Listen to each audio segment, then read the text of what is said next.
Dogoggora hawaasa keessa jiru waa'ee kintaarotii dogoggora shan sirriitti nima. Hawaasa keessatti kanaasamu garuu saansiif dhugaarraa kan fagaate.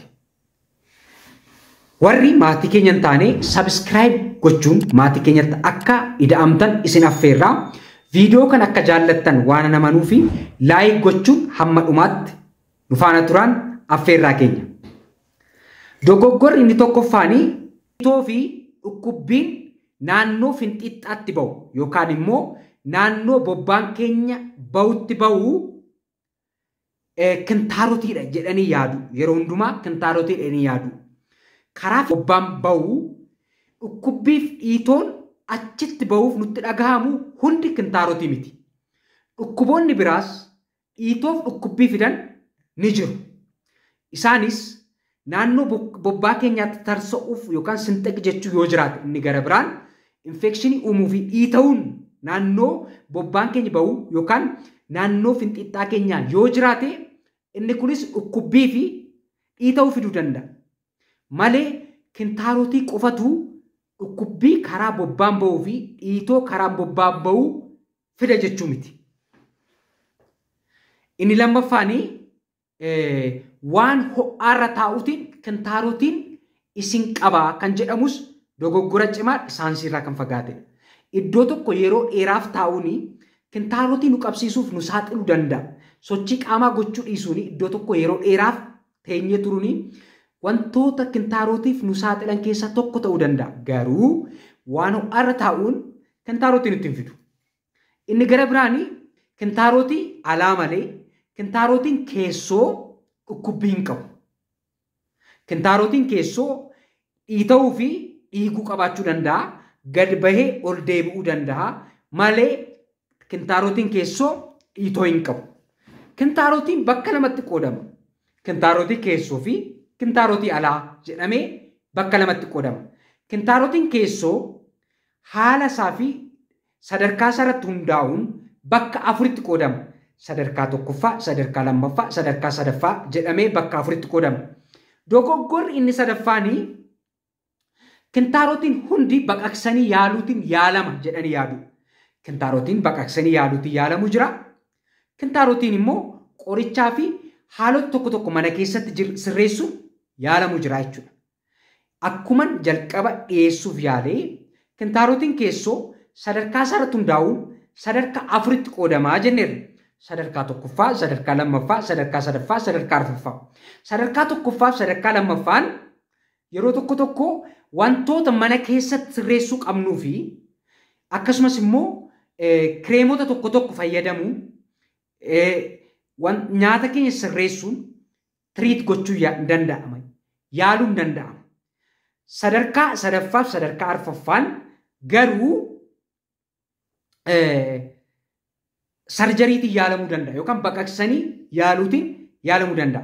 Sadarkaa isaa akkamittiin qooduu dandeenya kan jedhamu sadarkaa tokkoffaan mirmaraa yookaan anooskooppii jennee kan waamnu karaa finxixxaa galee kan laalamu yookaan mirmaraa birootiin gadi ba'ee mul'atu garuu dhiita'uu ujumboo dhiiga deebistuutu jira.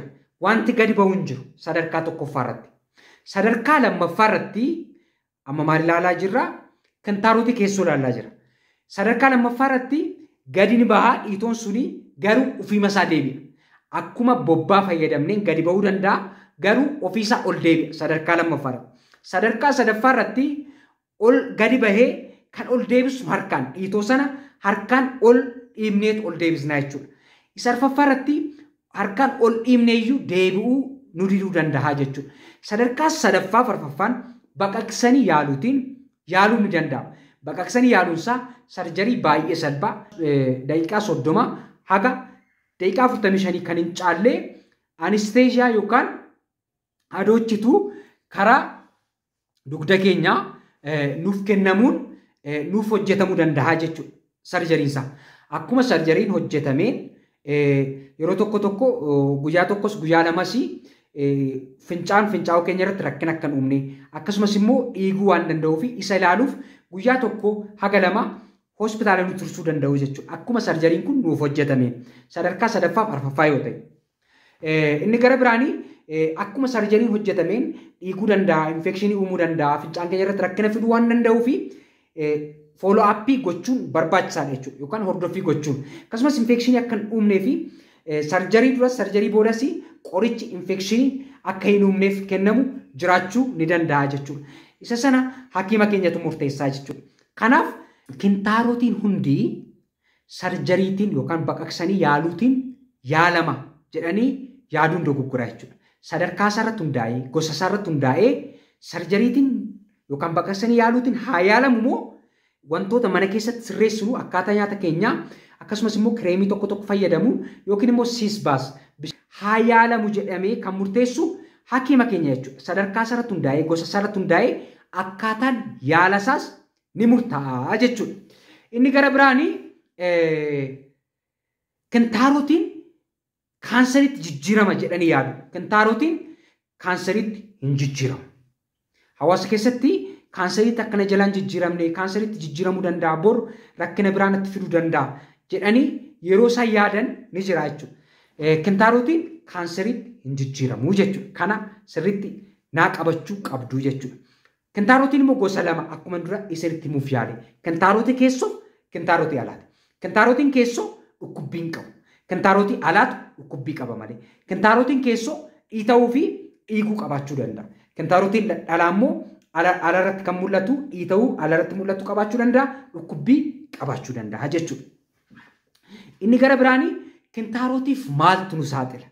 Kintaarotiif wantoonni nu saaxilan inni tokkoffaaf inni olaanaanii gogiinsa garaati.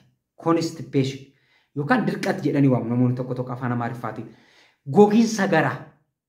Gogiinsi garaa dhorkuu qabna jechuudha. Kintaarotii hir'isuu fi woo kintaarotii qabaanne immoo akka nutti hin cimne gochuuf gogiinsa garaa hir'isuu qabna jechuudha. Gogiinsa garaa immoo akkamiin hir'isuu dandeenya?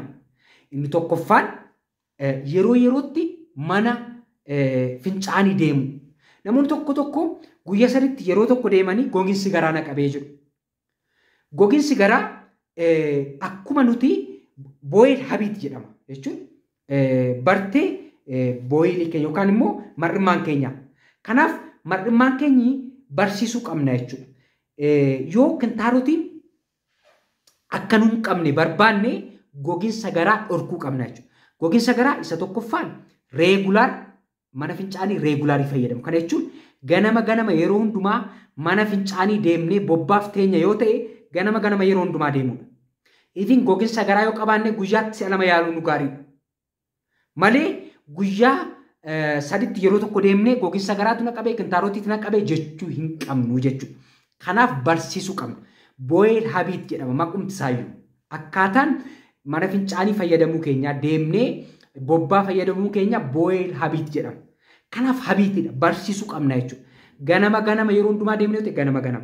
Guyyaa yoo deemnee ta'e guyyaa deemuu qabna jechuudha. Malee guyyaa sadiitti yeroo tokko deemuu hin qabu. Inni lammaffaanii karaatti gogiinsa hir'isnu inni lammaffaan bishaan gahaa sirriitti dhuguudha. Inni sadaffaanii wantoota faayibarii of keessaa qaban kan akka goommanaa, salaaxaa, atara, inni gara biraan kaarotii, muuzii wantoota kana fayyadamuutiin faayibarii qabu of keessaa galabaa.